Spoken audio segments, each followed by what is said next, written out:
Axéia omila ewa. É caloci axéia omin cajabo cajacó. Opo afonjala ewa. Opo afonjala ewa. É caloci opo afonja cajabo cajacó. Axéia omila ewa. Axéia omila ewa. É caloci axéia omin cajabo cajacó. No ano de 1885, Manhaninha vem pela primeira vez ao Rio de Janeiro na companhia de Bamboche e tio Joaquim. E no ano seguinte, em 1886, funda uma casa na Pedra do Sal, no bairro da Saúde, nascendo naquele instante o primeiro e atuante terreiro de candomblé com o sopro sagrado de Xangô, o Senhor da Justiça. A gente chamava vovó Aninha. Não foi assim tão extenso, porque em 1938 ela faleceu. Eu estava com 10 anos quando ela faleceu, mas me lembro muito bem dela. O candomblé não era feito na parte da frente da casa, era na parte dos fundos. Porque naquela época,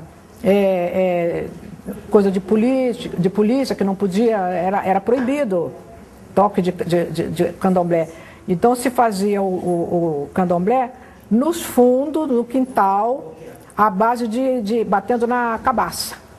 As crianças que eram filhas das pessoas da casa ficavam lá na frente brincando para distrair alguém da rua que pudesse ouvir o toque. Este ano, a casa inaugural completa 122 anos de existência, que veio a ter sua corte chamada de Axé ou Poafonjá, cujo significado em português é Casa da Força, sustentada por Xangô. É uma casa de tradição que preserva a hierarquia, os ensinamentos que nos são passados permanentemente pelos nossos mais velhos, mantendo assim a tradição nesta casa, que é uma das mais antigas de culto aos deuses africanos, das religiões de matriz africana, no Rio de Janeiro. A imortal Ialorixá, Eugênia Ana dos Santos, conhecida como Aninha de Afonjá, não se limitou ao Rio de Janeiro. Adquiriu a roça de São Gonçalo, em Salvador, na Bahia, onde no ano de 1910 fundou outra casa também chamada de Axé Opô Afonjá. O primeiro Xangô do Axé Opô Afonjá, né, que foi feito na roça de São Gonçalo por minha mãe Aninha em 1910, foi a mãe Agripina. E foi levado por mim e com ela, e trouxe de volta quando ela faleceu. Em setembro do ano de 1910, Manhaninha fez a iniciação de Mãe Agripina de Souza, ou Badei. Nossa Senhora, muita saudade. A gente fala no nome dela toda hora. Eu e Miguel, a gente fala muito no nome dela. É sinal que a gente tem saudade, né? Olha, o convívio meu com Mãe Agripina era a coisa mais linda do mundo.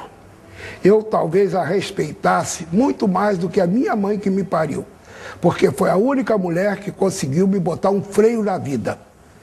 Porque eu era muito boêmio, era muito mulherengo, brigão, gostava de beber, essa coisa toda. E depois que eu vim para esta casa, quando eu me preparei, me entreguei a Ganju, eu melhorei, comecei a melhorar. Eu tomava meus porres no Rio de Janeiro, quando acordava estava aqui em Coelho da Rocha. Não sei como, devia ser alguma maluquice, sei lá. Aparecia, estava aqui. Aí minha mãe, com aquela candura que ela tem, minha mãe de santo era a coisa mais linda do mundo. Ela era incapaz de chamar a atenção de um filho na frente de qualquer pessoa.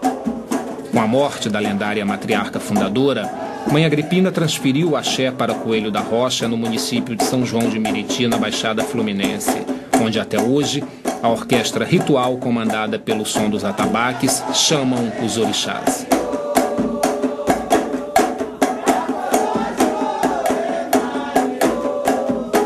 Conheci Mãe Agripina, eu inclusive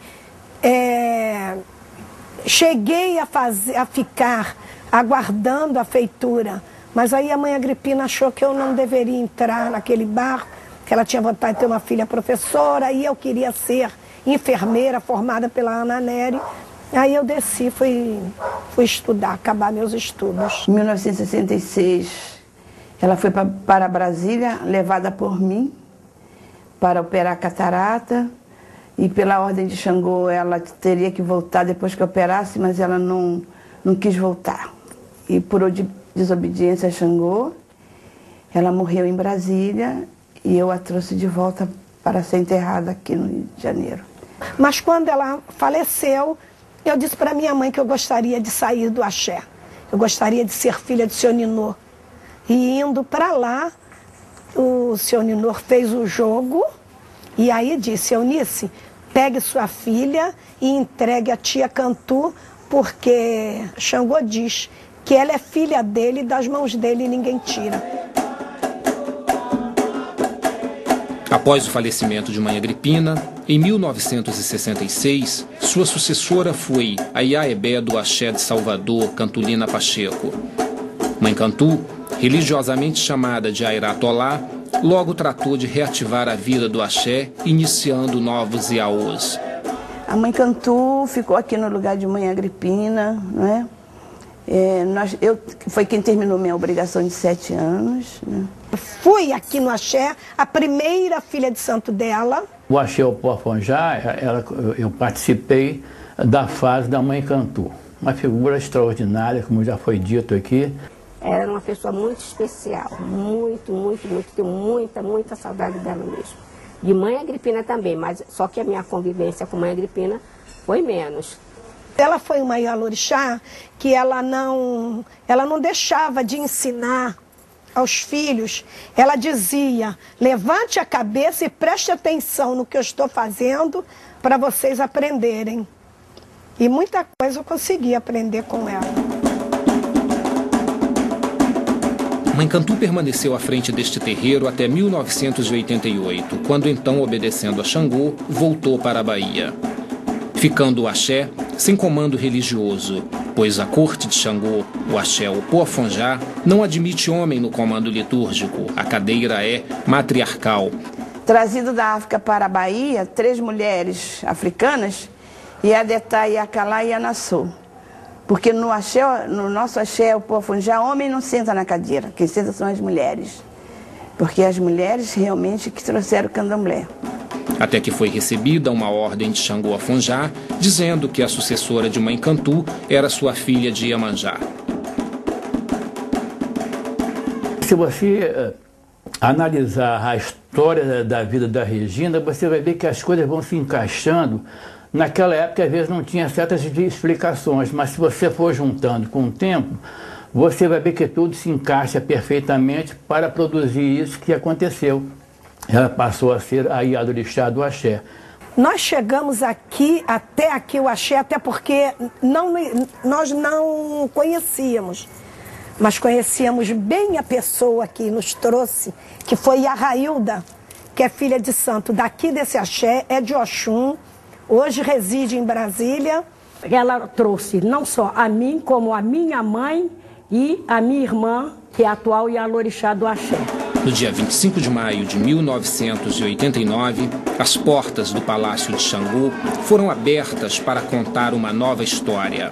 Eu digo que Xangô me fez Ialorixá porque ele lá em Salvador determinou que eu assumisse aqui no Rio de Janeiro. Quando ela ficou como Ialorixá, eu fiquei ao lado dela, né, dando maior apoio a ela e até por achar que seria a pessoa mais indicada mesmo por Xangô, que ele nessa hora ele soube fazer as coisas. Era uma quinta-feira, festa de Oxóssi, e mãe Regina foi sentada na cadeira de Ialorixá por 2 Oxóssis, o de mãe de Norá, Iaquiquerê da casa, e o de Carmen e Amorô, atendendo à determinação de Xangô, que tomasse a frente comandando com pulso forte o axé. Desde então, estava designada a nova Ialaxé da casa. Em 89, quando eu assumi, eu tive que dar continuidade à festa de Oxóssi, que foi justo no dia de Oxóssi. Fiz a festa de Xangô, as águas de Oxalá e dei término com a presente às águas. E digo a você, a primeira obrigação que eu fiz aqui na casa não foi a obrigação de Iaô, foi um axexê. Axexê da minha mãe carnal.